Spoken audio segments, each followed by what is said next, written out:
Канареечка. Как звонко поет. К сожалению, ветка сухая. Веточка сухая.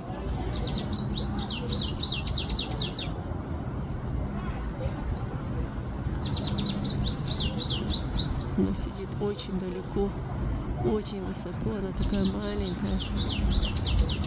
Вот она как далеко от меня.